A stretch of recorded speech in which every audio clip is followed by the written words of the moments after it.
नमस्ते साथियों, कैसे हैं आप? आई होप कि आप अच्छे होंगे। जैसा कि ई पथ आपके लिए बिहार पुलिस का मैराथन सीरीज लेकर आ रहा है आया था और उसी मैराथन सीरीज को हम आगे बढ़ा रहे हैं। मैराथन सीरीज 3 लेकर आए हैं और इस 3 के माध्यम से बहुत सारा प्रश्न को क्लियर करेंगे और अपना जो है ना एक सीट बिहार पुलिस में पक्का करेंगे। तो चलिए हम शुरू करते हैं। तो पहला क्वेश्चन अगर देखा जाए तो पहला क्वेश्चन कह रहा है कि भारतीय संविधान में कितने मौलिक अधिकार हैं। देखिए क्वेश्चन कह रहा है, बढ़िया से ध्यान से पढ़िए क्वेश्चन को बहुत बढ़िया से 2-3 बार क्वेश्चन पढ़िएगा। कह रहा है, पहला क्वेश्चन कह रहा है कि भारतीय संविधान में कितने मौलिक अधिकार है। तो भारतीय संविधान में 6 प्रकार के मौलिक अधिकार है। भारतीय संविधान में 6 प्रकार के मौलिक अधिकार है। 6 प्रकार के मौलिक अधिकार है। जैसा कि अगर देखेंगे 6 प्रकार कौन कौन है, तो पहला है स्वतंत्रता एवं स्वतंत्रता का अधिकार। पहला स्वतंत्रता का अधिकार है। दूसरा देखा जाए पहला समता का अधिकार है। पहला क्या है? पहला समता का अधिकार है। पहला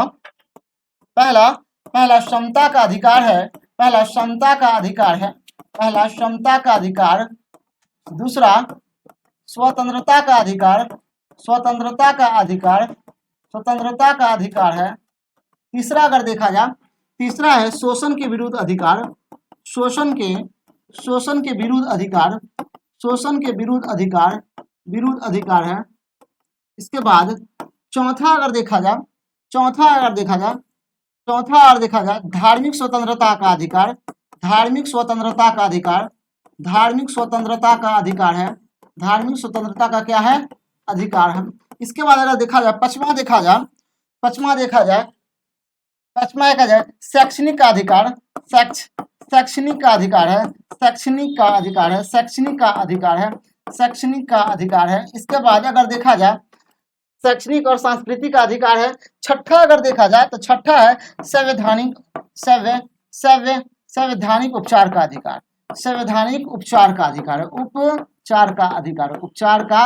है। मतलब मेरे संविधान में 6 प्रकार का, मतलब भारतीय संविधान में 6 प्रकार का मौलिक अधिकार है। पहला अगर देखा जाए तो समता का अधिकार है, जो आर्टिकल 14 से 18 में है। 14 से कितना में है? 18 में उपलब्ध है। स्वतंत्रता का अधिकार 19 से लेकर 22 के बीच में है। अनुच्छेद 19 से लेकर 22 के बीच में स्वतंत्रता का अधिकार का उल्लेख किया गया है। शोषण के विरुद्ध अधिकार 23 से लेकर 24 के बीच में है। इसके बाद अगर धार्मिक स्वतंत्रता का अधिकार अगर देखा जाए तो यह 25 से 28 के बीच में है। 25 से लेकर 28 के बीच में है। उसी प्रकार शैक्षणिक एवं सांस्कृतिक का अधिकार की अगर बात किया जाए, सांस्कृतिक का अधिकार अगर देखा जाए यहाँ पे, तो ये है 29 से लेकर 30 के बीच में। 29 से लेकर 30 के बीच में है। संवैधानिक उपचार का अधिकार यह आर्टिकल 32 में है। 31 ले लीजिए। मतलब हमारे संविधान में 6 प्रकार का मौलिक अधिकार का उल्लंघन किया, हमारे संविधान में 6 प्रकार के मौलिक अधिकार का उल्लेख किया गया है। पहला है समता का अधिकार, जो अनुच्छेद 14 से 18 के बीच में उपलब्ध है। दूसरा है स्वतंत्रता का अधिकार, जो 19 से लेकर 22 के बीच में उल्लेख किया गया है। तीसरा है शोषण के विरुद्ध अधिकार, जो 23 से लेकर 24 के बीच में उल्लेख किया गया है। चौथा है धार्मिक स्वतंत्रता का अधिकार, जो 25 से लेकर 28 के बीच में उल्लेख किया गया है। पांचवा है शैक्षणिक एवं सांस्कृतिक का अधिकार, जो 29 से लेकर 31 के बीच में उपलब्ध है। अगला है संवैधानिक उपचार का अधिकार। संवैधानिक उपचार का अधिकार जो आर्टिकल 32 है, जो सुप्रीम कोर्ट को आप चैलेंज कर सकते हैं, समझ जाइए।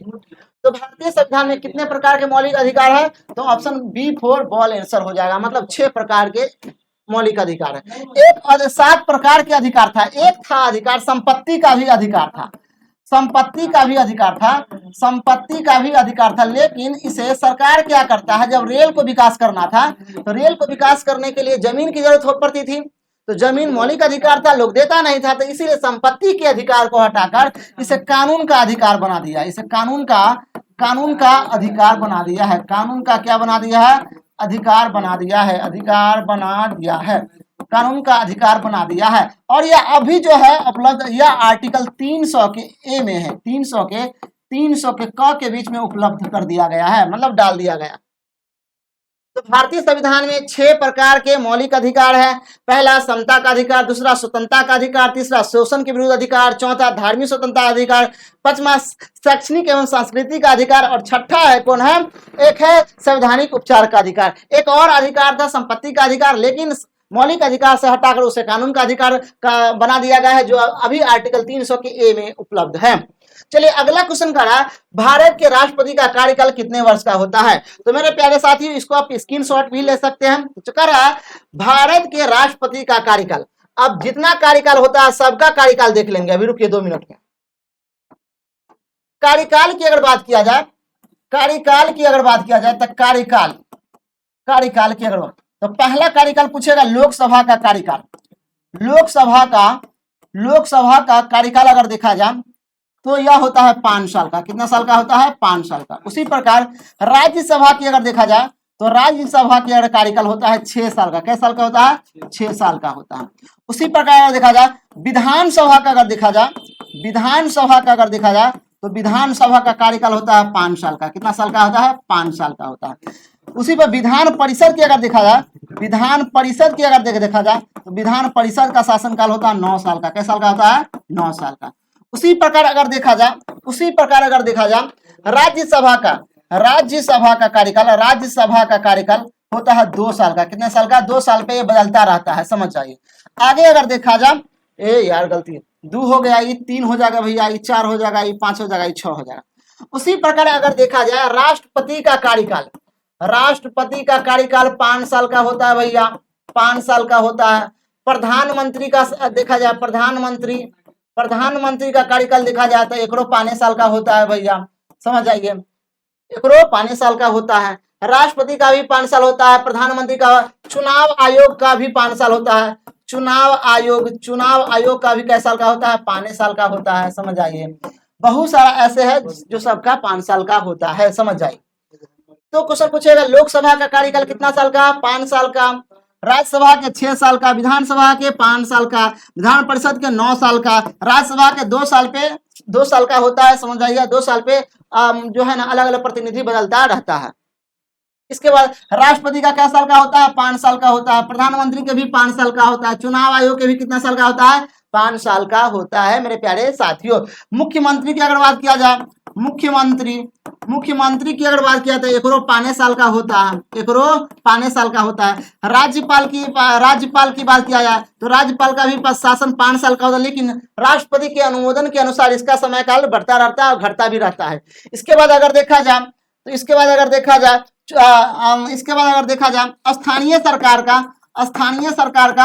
स्थानीय सरकार का भी कार्यकाल कितना होता है? कितना? 5 साल का होता है, 5 साल का होता है, समझ जाइए। ये सब है कार्यकाल, मतलब राष्ट्रपति के भी 5 साल, प्रधानमंत्री के भी 5 साल, चुनाव आयोग के भी 5 साल, मुख्यमंत्री के भी 5 साल, राज्यपाल के भी 5 साल, लेकिन 5 साल के अंदर राष्ट्रपति के जो है ना इच्छा अनुसार बदलता रहता है इसका कार्यकाल, समझ आए। स्थानीय सरकार का 5 साल का भी होता है, जिसे मुखिया, पंचायत समिति सब आ जाता है, सरपंच सब आ जाता है, इसका भी। आगे अगर देखा जाए तो अगला क्वेश्चन कह रहा है, देखिए पहला क्वेश्चन क्या कह रहा था कि भारत के राष्ट्रपति का कार्यकाल कितने वर्ष का होता है? तो बी फॉर बॉल, मतलब 5 साल आंसर हो जाएगा। चलिए अगला क्वेश्चन अगर देखा जाए तो अगला क्वेश्चन कह रहा है भारत छोड़ो आंदोलन किस वर्ष शुरू हुआ था? तो दुनिया के भारत में जितना भी बड़े बड़े आंदोलन हुआ, सब आंदोलन अभी बताते हैं आपको, रुक जाइए। देखा जाए अगर आंदोलन की बात करते हैं तो पूरा आंदोलन की इतिहास से आपको खत्म कर देते हैं। भारत में आंदोलन की अगर बात करते हैं, भारत में आंदोलन की बात करते हैं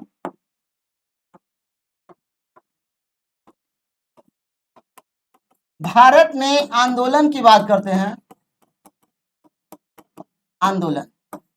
चलिए तो हम सबसे पहले शुरू करेंगे 1857 की क्रांति। 1857 में सिपाही विद्रोह होता है। कभी होता है? सिपाही विद्रोह होता है, सिपाही विद्रोह, या इसे 1857 की क्रांति कहते हैं। इसके बाद 1878 में वर्नाकुलर प्रेस एक्ट होता है। वर्नाकुलर प्रेस एक्ट होता है। कभी होता है? वर्नाकुलर प्रेस एक्ट होता है, समझ जाइए। भारत में प्रेस पर प्रतिबंध लगाया था। 1879 में आर्म्स एक्ट होता है। कभी होता है? आर्म्स एक्ट होता है, आर्म्स एक्ट होता है। 1883 में अगर देखा जाए तो कलकत्ता कॉरपोरेशन कभी होता है, कलकत्ता कॉरपोरेशन होता है, कलकत्ता कॉरपोरेशन होता है, कलकत्ता कॉरपोरेशन होता है।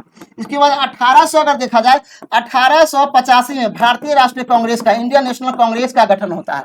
1800 अगर देखा जाए तो ये अब लीजिए, अब लेंगे, कहाँ गया, अब लेंगे 1905 में, 1905 में लेंगे जो बंगाल विभाजन होता है। कभी होता है बंगाल विभाजन, बंगाल विभाजन होता है। 1905 में क्या होता है, बंगाल विभाजन होता है। अगर आगे अगर देखा जाए तो 1906 में मुस्लिम लीग का गठन होता है। कभी होता है मुस्लिम लीग का गठन होता है, मुस्लिम लीग का क्या होता है भैया, गठन होता है। 1907 में अगर देखा जाए तो देशद्रोही अधिनियम आता है, देशद्रोही अधिनियम, देशद्रोही अधिनियम आता है, देशद्रोही अधिनियम आता है। एक यहां से क्वेश्चन पूछिए लेगा आपकी एग्जाम में, अधिनियम आता है। इसके बाद 1909 में जाए तो मार्लो मिंटो सुधार आता है, मार्ले मिंटो सुधार आता है, मार्ले मिंटो क्या आता है, सुधार आता है। कब आता है, 1909 में। 1910 की अगर बात किया जाए तो 1910 में आता है इंडियन प्रेस एक्ट। कभी आता है इंडियन प्रेस एक्ट आता है, इंडियन प्रेस एक्ट आता है, इंडियन प्रेस एक्ट आता है। इस एक्ट के तहत भारतीय प्रेस पर प्रतिबंध है। 1911 में बंगाल विभाजन रद्द होता है। कभी होता है बंगाल विभाजन रद्द होता है। बंगाल विभाजन की बात किया जाए, बंगाल विभाजन रद्द होता है। कभी होता है बंगाल विभाजन रद्द होता है। 1912 में अगर देखा जाए, 1912 की अगर बात किया जाए तो भारत की राजधानी दिल्ली बनती है। भारत की राजधानी अगर बात किया जाए, भारत की राजधानी दिल्ली बनती है, भारत की राजधानी दिल्ली बनती है। तो समझ जाइए। और आगे देखते हैं, और अगर देखा जाए तो 1913 की अगर बात किया जाए, 1913 में तो गद्दर पार्टी की स्थापना होता है, गद्दर पार्टी की स्थापना होता है। यह पार्टी क्रांतिकारी पार्टी है। 1914 की बात किया जाए तो 1914 में प्रथम विश्व युद्ध होता है, प्रथम विश्व युद्ध होता है, प्रथम विश्व युद्ध होता है, प्रथम विश्व युद्ध होता है। 1915 की बात किया तो गांधी जी दक्षिण अफ्रीका से वापस आते हैं। गांधी जी दक्षिण अफ्रीका से वापस आते हैं, दक्षिण अफ्रीका से वापस आते हैं। समझ जाइए। इसके बाद 1916 में देखा जाए तो 1916 में होता है, 1916 में लखनऊ, 1916 में कांग्रेस का मिलन होता है, कांग्रेस का मिलन होता है। क्योंकि 1907 में कांग्रेस का विभाजन हो जाता है और 1916 में जाके कांग्रेस का फिर मिलन, कांग्रेस का मिलन होता है, कांग्रेस का मिलन लिख लीजिए, कांग्रेस का मिलन होता है। और इसी में लखनऊ समझौता कभी होता है, लखनऊ समझौता होता है, लखनऊ समझौता। 1916 में ही रंपा विद्रोह होता है। कभी होता है रंपा विद्रोह, कभी होता है रंपा विद्रोह 1916 में ही होता है, 1916 में होता है। 1917 की बात किया जाए तो 1917 में होता है चंपारण आंदोलन। कभी होता है चंपारण आंदोलन, कभी होता है चंपारण आंदोलन होता है, चंपारण आंदोलन होता है। 1918 की बात किया जाए तो 1918 में होता है बारदोली आंदोलन। कभी होता है बारदोली आंदोलन, बारदोली आंदोलन होता है, बारदोली आंदोलन होता है। इसके बाद अगर देखा जाए 1919 में कई घटना घटता है। 1919 में पहला आएगा रॉलेट एक्ट आएगा, पहला क्या आएगा, रॉलेट एक्ट आएगा, जो बिना केस के, बिना मुकदमा के गिरफ्तार कर लेता था शक के आधार पे। 1919 में जालियांवाला बाग हत्याकांड, जालियांवाला बाग हत्याकांड होता है। फिर 1919 में अगर देखा जाए, फिर 1919 में मॉन्टेस्क्यू चम्सफोर्ड सुधार होता है, मॉन्टेस्क्यू चम्सफोर्ड सुधार होता है। इसके बाद अगर देखा जाए 1919 और 1920 के बीच में जो होता है खिलाफत आंदोलन होता है। कभी होता है खिलाफत आंदोलन होता है, कभी होता है खिलाफत आंदोलन। 1920 की अगर बात किया जाए तो 1920 में असहयोग आंदोलन, कभी होता है असहयोग आंदोलन होता है, असहयोग आंदोलन होता है। समझ आइए। इसके बाद 1921 में देखा जाए तो 1921 में केरल के क्षेत्र में मोपला विद्रोह होता है। कभी होता है मोपला विद्रोह होता है, मोपला विद्रोह होता है। 1922 में अगर देखा जाए तो 1922 में दो घटना घट जाता है। 1922 में चौरी चौरा हत्याकांड, चौरी चौरा हत्याकांड होता है। कभी होता है हत्याकांड होता है। उसी प्रकार अगर आगे अगर देखा जाए 1923 में अगर देखा जाए 1923 में स्वराज पार्टी का गठन होता है, स्वराज पार्टी का क्या होता है, गठन होता है। 1924 में अगर देखा जाए तो पहली बार महात्मा गांधी जी बेलगांव अधिवेशन में कांग्रेस का अध्यक्षता किया था। तो महात्मा गांधी जी कांग्रेस का अधिवेशन किया था, कांग्रेस का इंडियन नेशनल कांग्रेस का अधिवेशन किया था।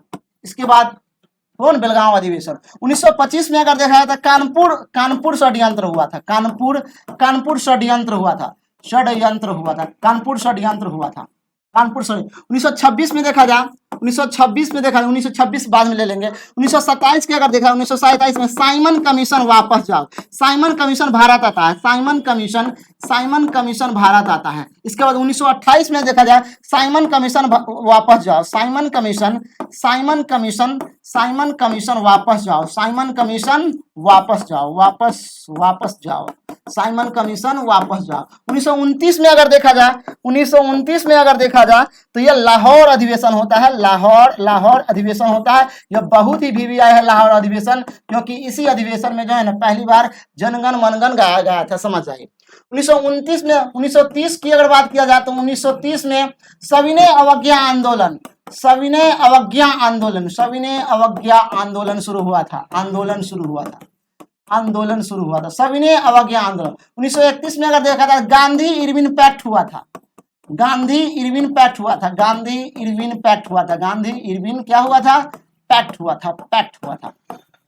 था। इसके बाद 1930 में जो होता गोलमेज सम्मेलन, प्रथम गोलमेज सम्मेलन हुआ था। इसके बाद अगर देखा जाए 1931 में अगर देखा जाए तो द्वितीय गोलमेज सम्मेलन हुआ था, 1932 की अगर बात किया जाए तो 1932 में जो है ना, 1932 में अगर देखा जाए तो तीसरा गोलमेज सम्मेलन हुआ था, 1934 की अगर बात किया तो बिहार में प्रांतीय किसान सभा का गठन हुआ था, किसान सभा का गठन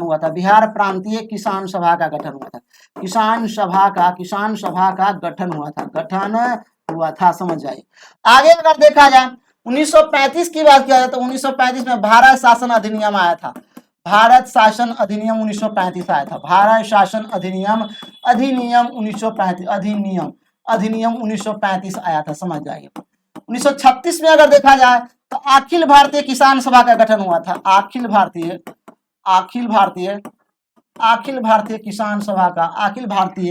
किसान सभा का गठन हुआ था, किसान सभा का गठन हुआ था। 1937 में देखा जाए तो पहली बार सुभाष चंद्र बोस त्रिपुरी अधिवेशन में, हरिपुरी अधिवेशन में कांग्रेस का अध्यक्षता किया था। फिर 1938 की अगर बात किया जाए, 1938 में अगर देखा जाए, एक मिनट यहाँ पे गलती हो गई, यहाँ पे देखिए 1937 में बिहार में पहली बार अंतरिम सरकार का गठन हुआ था, गठन हुआ था। 1938 में हरिपुरा अधिवेशन में सुभाष चंद्र बोस जी हरिपुरा अधिवेशन किए थे। 1939 में त्रिपुरी अधिवेशन सुभाष चंद्र बोस जी किए थे, अधिवेशन कौन किए थे? सुभाष चंद्र बोस जी। 1940 में क्रिप्स मिशन आया था, क्रिप्स मिशन आया था। 1942 में भारत छोड़ो आंदोलन, यही क्वेश्चन पूछा हुआ था, भारत छोड़ो आंदोलन की इंडिया क्विक मूवमेंट, भारत छोड़ो आंदोलन आया था। इसके बाद बहुत सारा है, समझ। 1947 में स्वतंत्रता, भारत की स्वतंत्रता मिला था, 1946 में संविधान बनना तैयार हुआ, संविधान बनाने के लिए तैयार हो गया था, समझ आए। इतना जितना भी है जो है ना, ये आपको एगो स्पीच पूछिए लेगा इंडियन मूवमेंट से, समझ आएगी। तो कहाँ से लिखे है उसको थोड़ा देख लेते हैं। पहले देखिए, कह रहा है कि सिपाही विद्रोह की बात कर रहा है, तो सिपाही विद्रोह अगर पढ़ाएंगे तो 2 दिन लग जाएगा। सिपाही विद्रोह 1857 में होता है, समझ जाइए। इसे सिपाही विद्रोह को जो है ना 1857 की क्रांति भी कहते हैं। 1878 में वर्नाकुलर प्रेस एक्ट आया था, समझ जाइए। इस एक्ट के तहत भारतीय समाचार पत्रों पर रोक लगा देता है। और आगे है 1879, ये इसमें आर्मस एक्ट आया था। इस एक्ट के तहत भारतीय लोगों के पास अस्त्र शस्त्र रखने का अधिकार छीन लेता है अंग्रेज। इसके बाद देखा जाए 1883 में कलकत्ता कॉर्पोरेशन के अंतर्गत क्या होता है कि भारत में जो नगर पालिका का चुनाव होता था उसको अप्रत्यक्ष रूप से कर देता था। इसके बाद 1885 में समझ आई भारत को आजादी दिलाने के लिए पार्टी का गठन होता है, इंडियन नेशनल कांग्रेस पार्टी, समझ आई। 1905 में क्या होता है, लॉर्ड कर्जन ने बंगाल को 2 भाग में बांट देता है, समझ आई, बंगाल विभाजन होता है। 1906 में समझ जाइए मुस्लिम लीग अपनी मांग रखने के लिए मुस्लिम लीग का गठन करता है, आगा खां और सलीम खां करता है।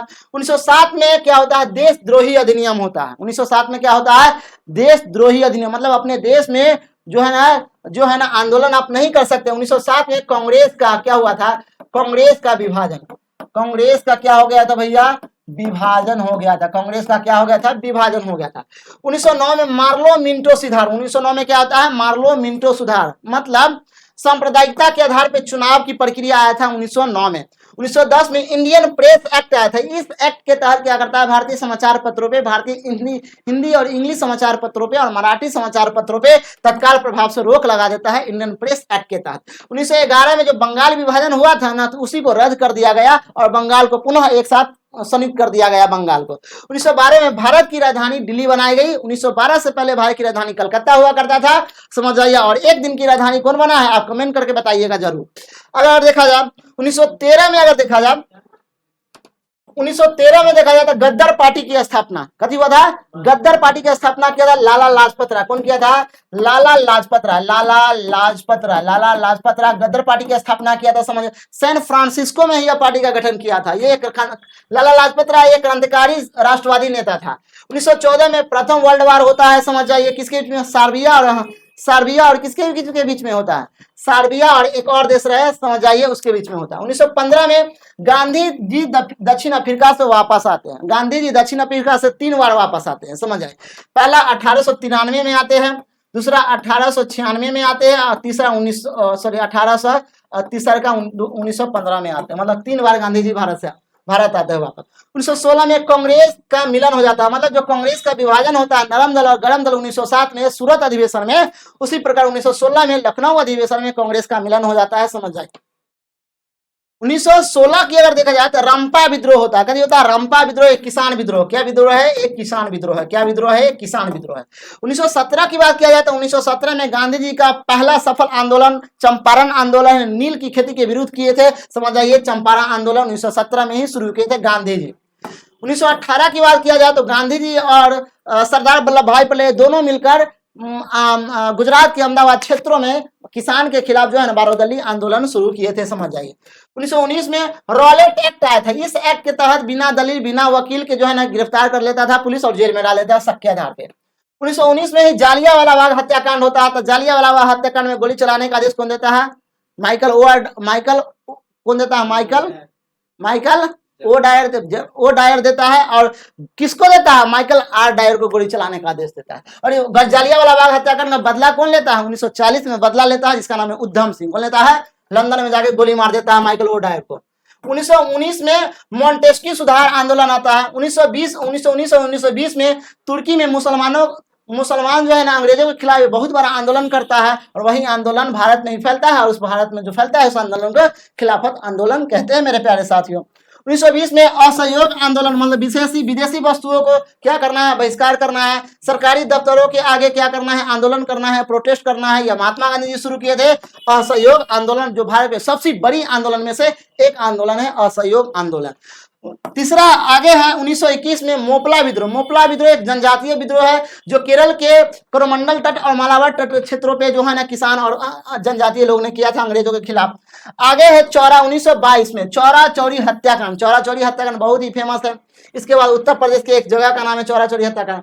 आगे 1923 में समझ जालियांवाला बाग हत्याकांड के कारण, समझ जाइए, जालियांवाला बाग हत्याकांड के कारण क्या होता है, समझ जाइए, जो है ना जालियांवाला बाग हत्याकांड के कारण क्या होता है, चौरा चौरी हत्याकांड के बाद क्या होता है कि जो है ना महात्मा गांधी असहयोग आंदोलन को स्थगित कर देता है। तो मोतीलाल नेहरू और चित्तरंजन दास दोनों मिलकर कांग्रेस से रिजाइन दे देते हैं और अपना पार्टी बनाते हैं जिसका नाम है स्वराज पार्टी। क्या नाम है, स्वराज पार्टी का गठन कब होता है, 1923 में होता है। महात्मा गांधी जी पहली बार 1924 में बेलगांव में कांग्रेस का अधिवेशन करता है, बहुत ही वीवीआई है।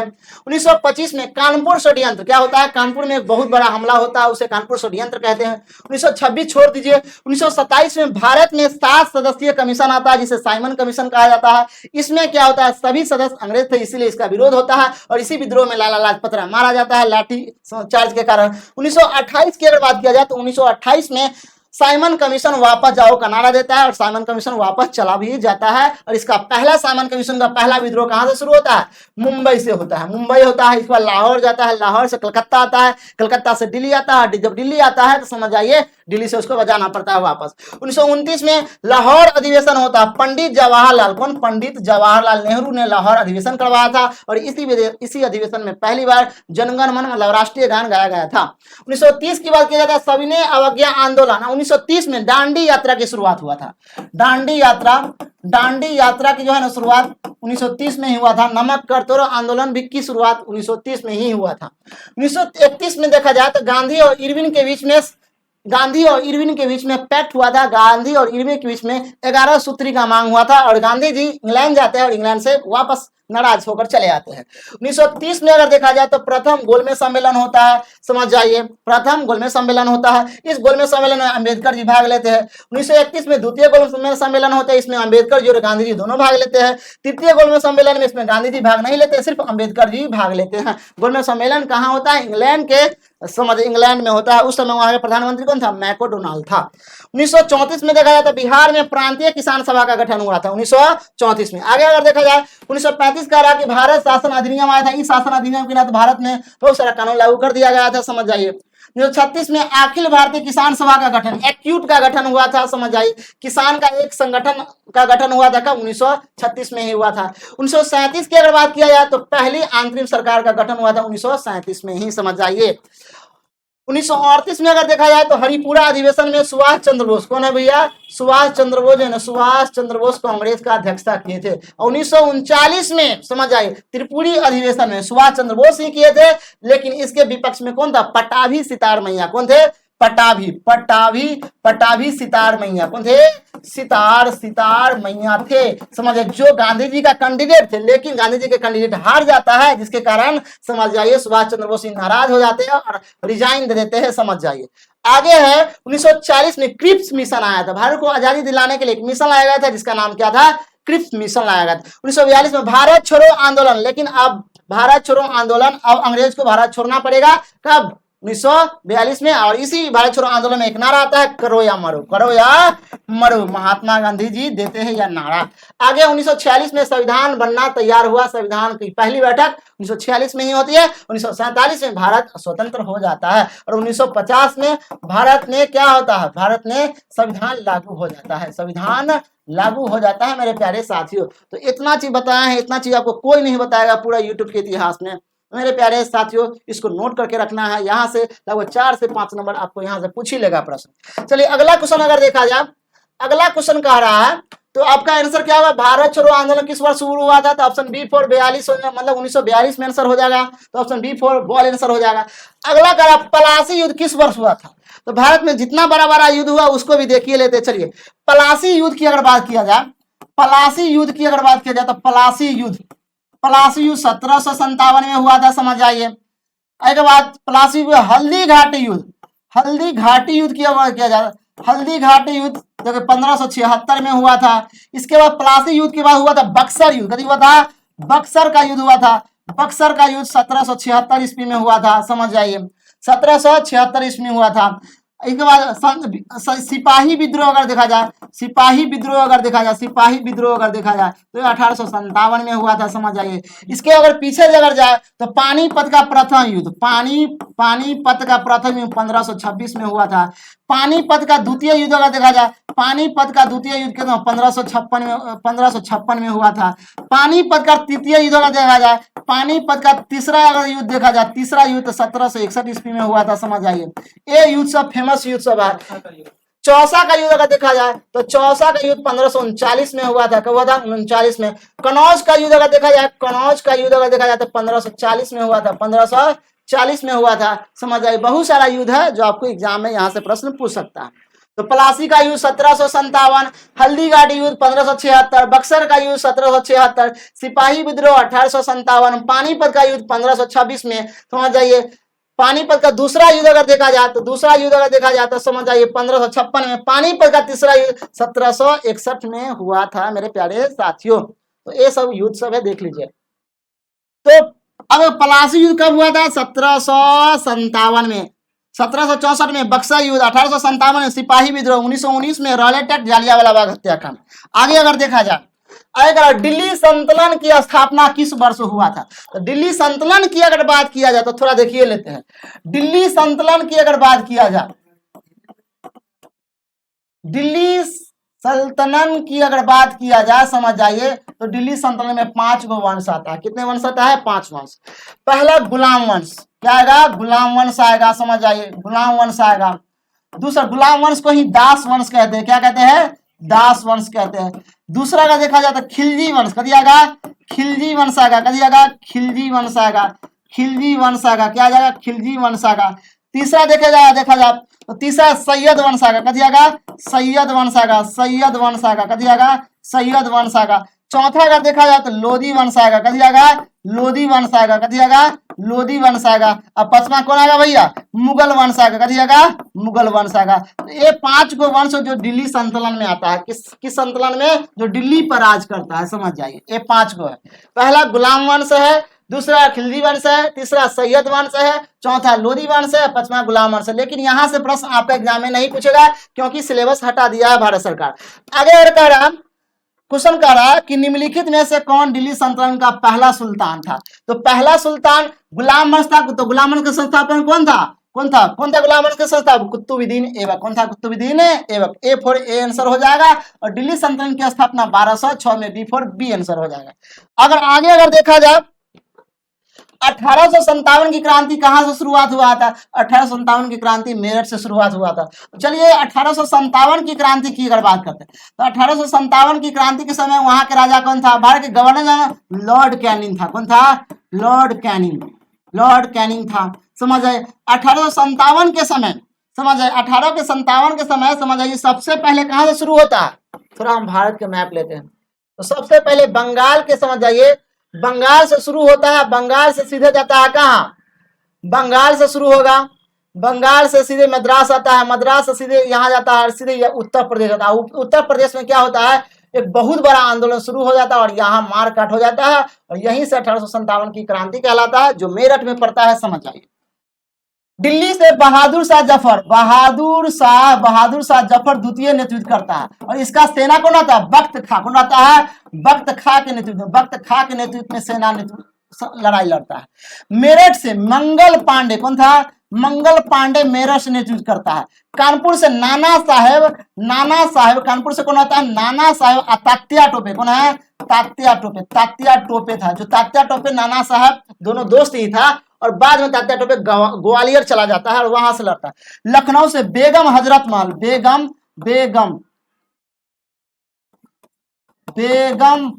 हजरत महल, कौन है? बेगम हजरत महल था। कौन? लखनऊ से। बहुत सारा है, बहुत सारा लिख देंगे आपको, समझ आइए। चलिए अगला क्वेश्चन कह रहा है, तो बी फॉर बॉल आंसर, मतलब मेरठ आंसर हो जाएगा, समझ आइए। 1857 की क्रांति के समय भारत का गवर्नर चला, तो भारत का गवर्नर कौन था? लॉर्ड कैनिंग था। कौन था? Lord Canning. Option number A answer हो जाएगा। आगे अगर देखा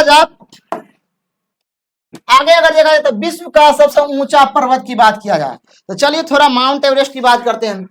पर्वत की अगर बात किया जाए तो विश्व के सबसे ऊंचा पर्वत माउंट एवरेस्ट। कौन है? माउंट एवरेस्ट है, जो नेपाल में है। कहाँ है? नेपाल में। इसकी ऊंचाई की अगर बात किया जाए तो इसकी ऊंचाई 8,848 मीटर, 8,848 मीटर। कभी कभी फीट में पूछा जाता है 22,500 फीट है, 22,500 फीट है।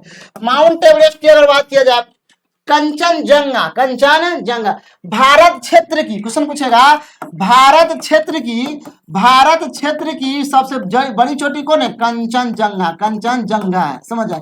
लेकिन भारत की सबसे ऊंची चोटी क्वेश्चन पूछ देगा। भारत की सबसे ऊंची चोटी क्वेश्चन पूछेगा तो कहिएगा K2। कौन है? K2 है, जो भारत के क्षेत्र में नहीं पड़ता है, POK पाक ऑक्युपाइड कश्मीर के क्षेत्रों में पड़ता है। तो इसीलिए क्वेश्चन पूछेगा भारत के क्षेत्रों में या भारत की सबसे, यहाँ कंफ्यूज भी होता है बच्चा कि भारत के क्षेत्र में पूछेगा तो कहिएगा कंचनजंगा, और सीधे क्वेश्चन पूछेगा कि भारत की सबसे ऊंची चोटी कौन है तो कहिएगा K2, 8611 मीटर इसकी ऊंचाई, 8611 मीटर इसकी ऊंचाई। आगे करा कंचनजंगा 87 85 57 इसकी ऊंचाई है, समझ जाइए मीटर है। माउंट एवरेस्ट 8848 मीटर है। नंदा देवी को मान लीजिएगा, नंदा देवी को नहीं मालूम है देख लीजिएगा, K2 8611 मीटर इसकी ऊंचाई है, समझ जाइए मेरे प्यारे साथी। अगला क्वेश्चन कह रहा है कि भारत में सबसे लंबी नदी की बात किया जाए तो भारत की सबसे लंबी नदी गंगा नदी है। गंगा नदी की लंबाई अगर देखा जाए तो 2525 मीटर है भारत में इसकी लंबाई, जो भारत की सबसे लंबी नदी है। यमुना नदी की बात, जो गंगा की सहायक नदी है। ब्रह्मपुत्र नदी की बात क्या है, यह निकलता है ब्रह्मपुत्र नदी के उद्गम स्थान तक चीन के मानसरोवर झील से निकलता है, मानसरोवर झील से, चीन के मानसरोवर झील से निकलता है, और इसे चीन में अलग नाम से, भारत के असम के क्षेत्रों में अलग नाम से जाना जाता है। नर्मदा नदी की बात किया जाए तो यह अमरकंटक की पहाड़ी से निकलता है, अमरकंटक की पहाड़ी से, अमरकंटक की पहाड़ी से निकलता है। अमरकंटक की पहाड़ी कहाँ है भैया, मध्य प्रदेश में। कहाँ है, मध्य प्रदेश में बहुत सारा नदी निकलता है। अमरकंटक के पहाड़ी से नर्मदा नदी भी निकलता है, सोन नदी भी निकलता है, अमरकंटक के पहाड़ी से ही निकलता है। आगे अगर देखा जाए भारत की सबसे बड़ी झील, अब झील की बात किया जाए तो भारत की सबसे बड़ी झील अगर देखा जाए तो चिल्का झील है। कौन है झील है, कौन है भैया झील, चिल्का झील भारत की सबसे बड़ी झील है। अगर देखा जाए बुलर झील या जम्मू कश्मीर में है, कहाँ भैया, जम्मू कश्मीर में बुलर झील है, समझ आइए, कश्मीर में बुलर झील है। चिल्का झील उड़ीसा में है, कहाँ है, उड़ीसा में चिल्का झील है भैया। सांभर झील राजस्थान में है, कहाँ है, सांभर झील कहाँ है, राजस्थान में है। पुलिकट झील तमिलनाडु में है, कहाँ है, तमिलनाडु और आंध्र प्रदेश के सीमा साझा करता है। इसके बाद बहुत सारा झील है, सांभर झील हुआ, सांभर झील राजस्थान में हुआ। डिडवाना झील देखा जाए, डिडवाना झील है। रणभथौर की बात किया, रणभथौर झील भी कहाँ है, राजस्थान में ही है। इसके बाद बहुत सारा झील है, जो बहुत सारा झील है। पुलिकट झील हुआ, समझा। लोकटक झील अगर देखा जाए तो यह कहाँ है भैया, महाराष्ट्र में है, कहाँ है, महाराष्ट्र में है, समझ जाइए। इसके बाद पुलिकट झील तमिलनाडु में है, समझ जाए। बहुत सारा झील है। तो बुलर झील कहाँ है, जम्मू कश्मीर में, जो मीठे पानी की झील है। चिल्का झील जो खड़े पानी की झील है, जो उड़ीसा में पड़ता है। सांभर झील मीठे पानी की झील है। पुलिकट झील समझ मीठे पानी की झील जो तमिलनाडु में पड़ता है। आगे विश्व की सबसे गहरी झील की बात किया जाए, बहुत इंटरेस्टिंग क्वेश्चन है। अब कह रहा है विश्व की झील की बात किया जाए, झील की अगर बात किया जाए तो विश्व की सबसे गहरी झील समझ, बैकाल झील जो रूस में पड़ता है। कहाँ पड़ता है, बैकाल झील है जो रूस में पड़ता है, रूस में पड़ता है। इसके बाद सुपीरिया झील की बात किया जाए, सुपीरिया झील अमेरिका और कनाडा के क्षेत्रों में कहाँ पड़ेगा, यूएसए और कनाडा, यूएसए कनाडा के बीच में जाएगा, समझ साझा करेगा, समझ जाइए। भारत की बहुत सारा झील है। सुपीरिया झील हुआ, विक्टोरिया झील की अगर बात किया जाए तो विक्टोरिया झील की अगर बात किया जाए, विक्टोरिया झील युगांडा, विक्टोरिया झील कहाँ पड़ता है, युगांडा में पड़ता है। कहाँ पड़ता है, युगांडा में पड़ता है, समझ जाइए। आगे अगर देखा जाए मेरे प्यारे साथियों तो अब इसका आंसर क्या हो जाएगा, विश्व की सबसे बड़ी झील क्या है, बैकाल झील, जो कहां पड़ता है, रूस में ही पड़ता है मेरे प्यारे साथियों। आगे अगर क्वेश्चन देखा जाए अगला करा भारत के सबसे ऊंचा बांध, यहां बहुत कंफ्यूज हो जाता है कि ऊंचा बांध की अगर बात किया जाए तो ऊंचा बांध हो जाएगा भैया कौन, ऊंचा बांध हो जाएगा टिहरी बांध। कहां हो जाएगा, टिहरी बांध सबसे ऊंचा बांध है। सबसे लंबा बांध की बात किया जाए तो सबसे लंबा बांध हीराकुंड बांध है, हीराकुंड बांध है जो महानदी पे है। टिहरी बांध भागीरथी नदी पे है, भागीरथी नदी पे है, समझ जाइए, भागीरथी नदी पे है। इसके बाद हीराकुंड बांध महानदी पे है, कहाँ, महानदी पे है। इसके बाद अगर देखा जाए सरदार सरोवर बांध अगर देखा जाए तो यह मध्य प्रदेश में है, मध्य प्रदेश में ही और राजस्थान में भी है। कहाँ है, राजस्थान में भी है, समझ जाइए। सरदार सरोवर राजस्थान में चंबल नदी के किनारे है, किस नदी के किनारे, चंबल नदी के किनारे। और मध्य प्रदेश में नर्मदा नदी के किनारे है, कौन नदी के किनारे, नर्मदा नदी के किनारे है। इसके बाद भाखरा नंगल बांध यह पंजाब में है। कहाँ है, पंजाब में, जो सतलज नदी के किनारे है, सतलज जो सतलज नदी के किनारे पड़ता है, समझ जाइए। ये सब बांध है, समझ जाइए। बहुत सारा बांध है, समझिए। केन बांध है, पोंग बांध है, कोयना बांध है, समझ जाइए। नागा अर्जुन सागर बांध है, समझ जाइए। बहुत सारा बांध है, समझ जाइए। हीराकुंड बांध किस नदी पे है, तो अब ये बताएं हीराकुंड बांध कौन नदी पे है, महानदी में। कहाँ पड़ता है, उड़ीसा में पड़ता है। तो ऑप्शन नंबर क्या होगा, Mahanadi, B for ball answer होगा। गंगा नदी पे कौन बांध है? फरक्का बांध है। कौन बांध है? फरक्का बांध। कौन किस नदी में पड़ता है? गंगा नदी में पड़ता है। महानदी बांध समझ आइए, महानदी पे कौन सा बांध है? तो अभी बोले है कौन बांध है भैया? हीराकुंड बांध है, हीराकुंड बांध है। इसके बाद हीराकुंड बांध है। नर्मदा नदी पे कौन बांध है? समझ जाइए, नर्मदा नदी पे सरदार सरोवर। कौन है? सरदार सरोवर, सरदार सरोवर है, सरोवर है। और महात्मा गांधी भी बांध है, महात्मा गांधी भी बांध इसी पे पड़ता है। कृष्णा नदी पे कौन बांध है? देख लीजिएगा, श्री सेलम बांध। कौन है? श्री सेलम बांध कृष्णा नदी पे अवस्थित है मेरे प्यारे साथियों। तो ये सब जितना भी आपको लिखा है डिस्कशन में, ये सब बहुत ही इंपॉर्टेंट चीज है। आगे देख लीजिए, बिहार में निम्नलिखित में कौन सा उद्योग है? वस्त्र उद्योग बिहार में बिल्कुल नहीं है। बिहार में चीनी उद्योग घिना के पड़ा हुआ, सभी जिला में चीनी उद्योग है। तो option B for ball answer हो जाएगा। अगर देखा जाए लोहा और इस्पात उद्योग झारखंड के क्षेत्रों में, कौन क्षेत्रों में है? झारखंड के क्षेत्रों में, समझ आइए। पेट्रोलियम उद्योग समझ आइए, या कहाँ पड़ता है? असम के डिगबोई क्षेत्रों में पड़ता है। अब बिहार के कुछ बरौनी में भी पड़ता है, बरौनी में भी इसका आंसर दिखा देता है। चीनी उद्योग बिहार। वस्त्र उद्योग की ओर गया तो वस्त्र उद्योग है महाराष्ट्र में। कहाँ है? महाराष्ट्र में भी है, समझ आइए। कलकत्ता में भी है। कहाँ? कलकत्ता में भी है, समझ आइए। गुजरात में भी है। कहाँ है? ये तीनों राज्य में वस्त्र उद्योग अवस्थित है मेरे प्यारे साथियों। चीनी उद्योग बिहार में भी है, और बिहार में भी है, समझ आइए। उत्तर प्रदेश में भी है, बहुत सारे राज्य में चीनी उद्योग है। लेकिन ऑप्शन के अनुसार आपको मानना, बिहार के ही पूछ रहा है। बिहार राज्य में किस जिले में सबसे अधिक उद्योग क्षेत्र है? तो पटना में सबसे अधिक उद्योग है, पटना में सबसे अधिक उद्योग है, समझ जाइए। अब देखेंगे बिहार में कौन कौन सा उद्योग है। तो सबसे पहला चीनी उद्योग अगर देखा जाए तो बिहार में ही पड़ता है। उर्वरक उद्योग की अगर देखा जाए तो उर्वरक उद्योग भी बिहार में ही पड़ता है। अगर देखा जाए सिंदूर उद्योग की बात किया जाए, सिंदूर उद्योग भी कहाँ पड़ता है? बिहार में। देखा जाए बिहार में। रेशम उद्योग भी कहाँ है? रेशम उद्योग भी कहाँ है? बिहार में ही पड़ता है, जो भागलपुर के क्षेत्र में सिल्क सिटी के नाम से जाना जाता है। इसके बाद जो अगर देखा जाए, स्कूटी उद्योग भी कहाँ है? बिहार में ही पड़ता है, समझ जाइए। ये सब उद्योग है बिहार में, समझ जाइए। आगे अगर देखा जाए मेरे प्यारे साथियों, तो कह रहा है कि पानीपत का प्रथम युद्ध क्वेश्चन पूछ दिया है। बहुत ही सिंपल क्वेश्चन है। 1526 में पानीपत का प्रथम युद्ध। 1530 में बाबर का मृत्यु हो जाता है। कभी बाबर का टाटा बाई बाई होता है, टाटा बाई बाई बाबर हो जाता है। 1536 की अगर बात किया जाए तो 1536 में रिकवरी नहीं हो रहा है, इसको देख लेंगे बाद में। हल्दी घाटी का युद्ध पूछ रहा है, तो हल्दी घाटी का युद्ध 1500 कितना में भैया? 1576 में होता है। अकबर और राणा प्रताप के बीच में होता है। अकबर और राणा प्रताप के बीच में होता है, समझ जाइए। आगे अगर देखा जाए, आगे कह रहा है भारत का पहला टाइगर रिजर्व, समझिए। भारत में लगभग 200 से अधिक टाइगर रिजर्व है। तो भारत का पहला टाइगर रिजर्व पूछ रहा है, तो जिम कॉर्बेट टाइगर रिजर्व जो उत्तराखंड में है। कहाँ है? उत्तराखंड में। इसका स्थापना का देखा जाए तो 1936 में हुआ था। भारत के प्रसिद्ध टाइगर रिजर्व जैसे में पन्ना टाइगर रिजर्व, क्वेश्चन पूछेगा पन्ना टाइगर रिजर्व कहाँ है? तो कहिएगा एमपी में, मध्य प्रदेश में। कहाँ है? मध्य प्रदेश में है, समझ आइए। के बाद दूसरा पूछेगा सतपुरा टाइगर रिजर्व पूछेगा, तो समझ आइए एमपी में, मतलब एमपी में 26 गो टाइगर रिजर्व है, समझ जाइए। आगे अगर देखा जाए, तीसरा अगर देखा जाए तो बांधवगढ़ भी कहाँ है? एमपी में है, समझ जाइए। इसके बाद अगर देखा जाए पेंच टाइगर रिजर्व भी कहाँ है? एमपीए में है। कहाँ है? एमपीए में है। इसके बाद अगर देखा जाए कन्हा टाइगर रिजर्व भी एमपीए में है।